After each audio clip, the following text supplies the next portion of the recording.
Okay, good evening. We're going to try a little something I'm not quite as proficient with, but I think we're going to make it work. I am using a little bit of inspiration from a lot of different people. I've got myself a pre-painted sort of gradient base, which I've seen so many people do. Rinskadowna, Amber, Goodwin, and probably many, many more. And I'm also taking a little inspiration from Anna Blount, I believe is her name, and she does these creating your stencil with frog tape. So because this is something I'm pretty new to, what you'll also notice, or you may or may not be able to see, is I've sort of penciled very lightly the other side of my shape because I'm just not super confident about getting it just right. And it's not like, if you've ever seen what she did, she's done like hearts and things that sort of either have a shape which is pretty easy to follow, or they go off into the distance like the seahorse or so. Whereas I kind of want to make this look like this pumpkin when we're done, because we're doing the October challenge for Nate's Art Lab, and that challenge is to do something with orange. So I am going to do this swipe pumpkin, and I have a couple different shades. I've got this is Azo Orange, Amsterdam Azo Orange, and I put a little bit of copper, Pebeo Studio Acrylics Iridescent copper in there. And then I have some light gold. I believe this is Amsterdam as well. Light gold. And then I have some Quinacridone Gold, the one that everybody loves. I never used it until I had already heard that everybody loved it and it was going away. And I managed to find a couple at my local Michael's, and so I snatched it up. So there's a little bit of that. And I've got a little green for the stem. This green is partially green gold from Golden, and it's most likely also a little bit of just olive, olive deep.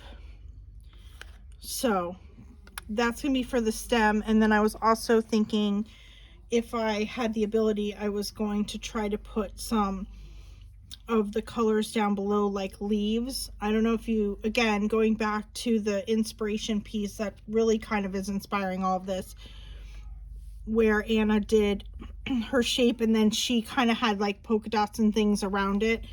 I was thinking some fall leaf colors on the ground.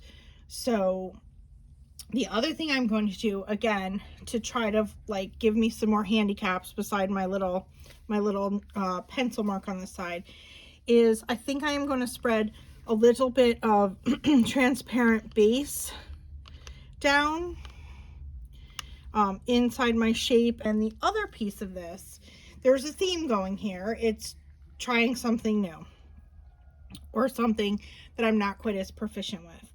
I am going to swipe with these little Tracy Reed tools that I just purchased. I have not previously been super successful with swiping using things like paper towels and the like.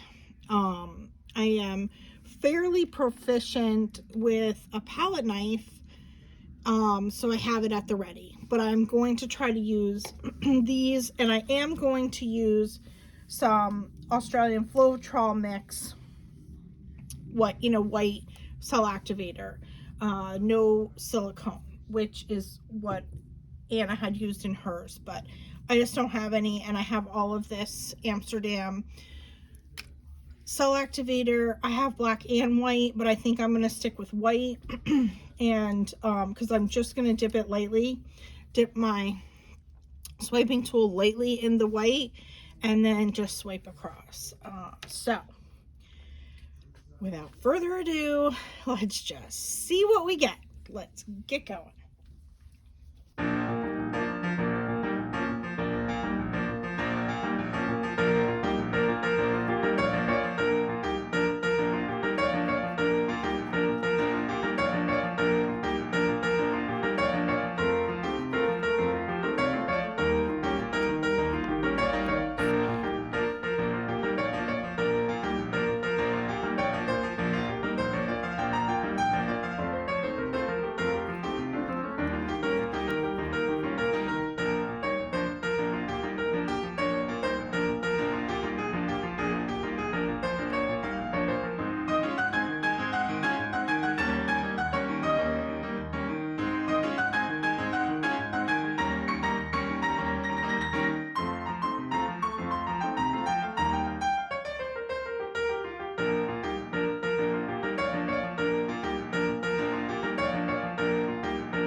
Now the green, I was actually going to swipe in the direction of the stem, so I was actually thinking that for that I would just put the tiniest bit down here at the base of the stem, and that'd be it. Okay, so I'm just going to put a little cell activator on this little plate or lid, and I'm going to dip my tool into it and swipe across. Okay.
Dang it, I wasn't recording there.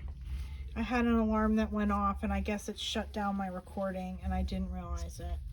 So I finished swiping my pumpkin a bit more, and I'm adding some little fall leaves around, and I'm about to pick up my tape here and finish that out.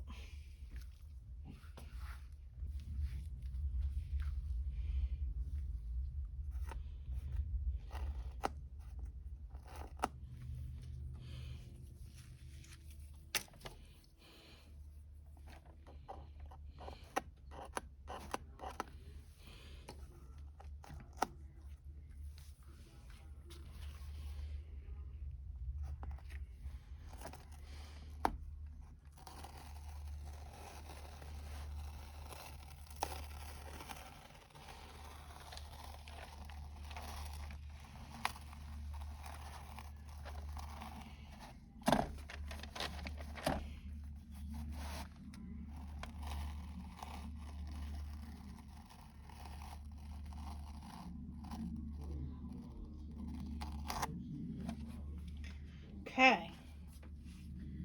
Well, that is not bad for my first try.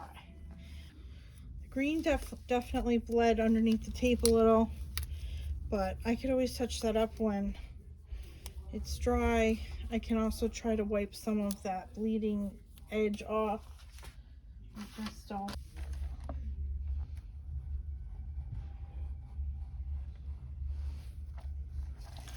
That's pretty good. So now I can continue putting my little fall leaves down here.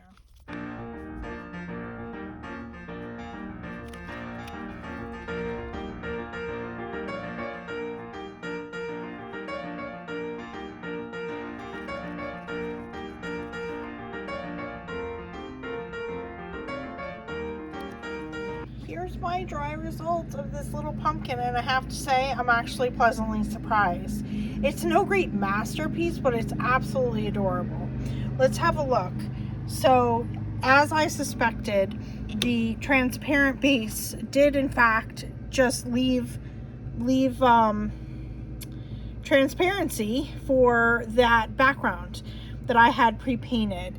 And I guess it really kind of takes on sort of a spooky looking pumpkin for sure. I still think that I could do something up here in the top, and I don't quite know what that is yet. So stay tuned.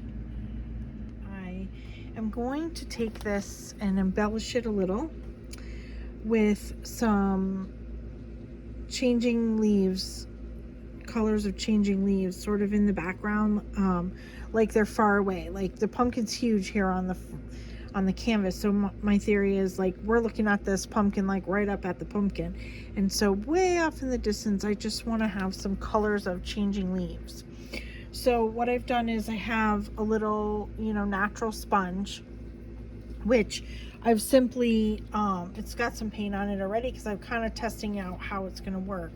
So just taking a squirt bottle and I'm just wetting down the sponge.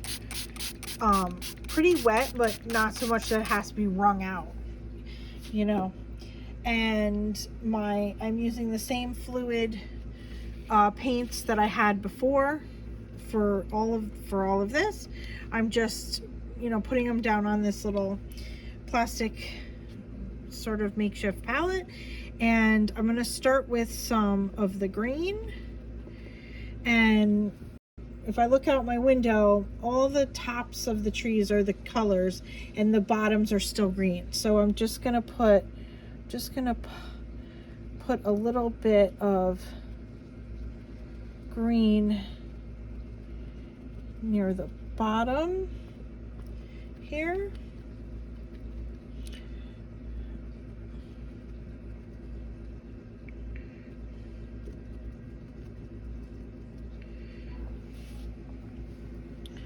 And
okay, now we have a little better light and we can see how that came out. And I think it just looks so cool. So these are the leaves on the trees in the background. that kind of explain why we have all these leaves on the ground in the foreground. I don't know. It was just fun. This was such a culmination of different experiments. So I just wanted to round it out into some sort of a piece. And I think it's cute. It's not a masterpiece, but I think it is very cute. And it was good practice for some of these techniques I wanted to work on.